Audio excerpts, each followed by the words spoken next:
La route Wakame-Repani mène à la capitale de l'État montagneux de Nagaland, dans l'est de l'Inde. Elle s'étend sur 60 km. Chaque jour, des milliers de voitures passent le long de cette route. Une ancienne chaussée goudronnée et détériorée réduisait considérablement la capacité du trafic, endommageant les voitures et ralentissant celles-ci. Le développement économique de l'État a nécessité la construction d'une nouvelle route moderne. Il a été décidé de construire des routes utilisant une technologie des routes en pierre ANT. Cela a été réalisé sans arrêter le trafic, en respectant le cahier des charges techniques de haute qualité. La première étape est la mise en œuvre d'une couche de fondation de la route. Il ne nécessite que 4 composants, le sol, le ciment, l'eau et le stabilisateur de sol ANT. Pour la construction ont été utilisés des déchets d'une carrière de pierre locale. Celle-ci est constituée de la surface des montagnes contenant de l'argile, du sable et des pierres de différentes fractions d'une dimension maximale de 40 mm. Le mélange est préparé dans une machine mobile de malaxage des sols. Il y est ajouté 4% de ciment, puis le matériau entre dans la chambre de malaxage, où la solution aqueuse de stabilisant ANT y est dosée. Selon la norme, la quantité de stabilisant est de 0,007% du poids de sol et la quantité d'eau est calculée sur la base de l'humidité optimale pendant le compactage.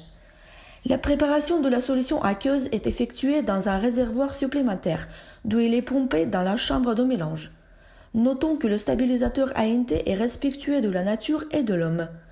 Une fois le matériau prêt, il est transporté sur la route pour créer une nouvelle couche de fondation. Le travail se fait sur une voie à la fois. Premièrement, on pose la première couche sur une voie de 100 mètres. L'asphalteuse étale le mélange en respectant des pentes et l'épaisseur de la couche. Puis, les rouleaux de route le compactent à la densité voulue. Celle-ci est contrôlée durant les travaux. Juste après le compactage, cette nouvelle voie de route s'ouvre pour la circulation. Elle n'exige aucun soin ni l'affiliation supplémentaire. Et l'asphalteuse se déplace vers une autre voie où elle crée une nouvelle couche de fondation.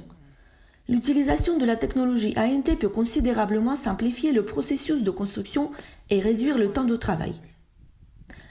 Voici une route en pierre construite il y a quelques mois. Il s'agit d'une dalle de pierre monolithe sans aucune fissure ni déformation.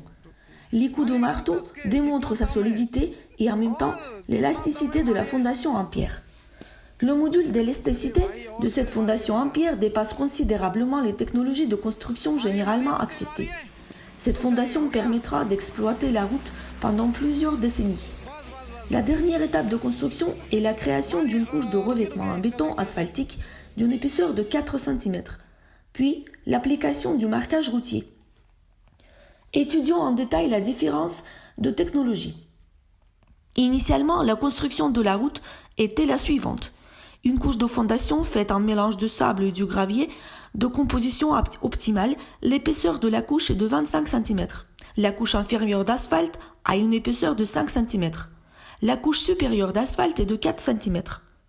Le nouveau design selon la technologie de la société ANT Engineering, une dalle de pierre créée selon la technologie des routes en pierre ANT de 20 cm d'épaisseur, la couche d'asphalte de 4 cm d'épaisseur. Cela nous a permis d'économiser plus de 25% du coût de faisabilité du projet routier grâce à la réduction du temps de construction, du coût de matériaux, du carburant, de l'électricité ainsi que des coûts salariaux. L'utilisation de la technologie de route en pierre ANT a permis de construire une autoroute plus solide, donc plus durable. La durée de vie de cette fondation en pierre sera de plusieurs dizaines d'années, et ce qui représente une économie supplémentaire pour l'avenir. De plus, l'utilisation de la technologie ANT réduit au minimum les dommages causés à la nature, préservant ainsi un des plus beaux endroits de l'Inde.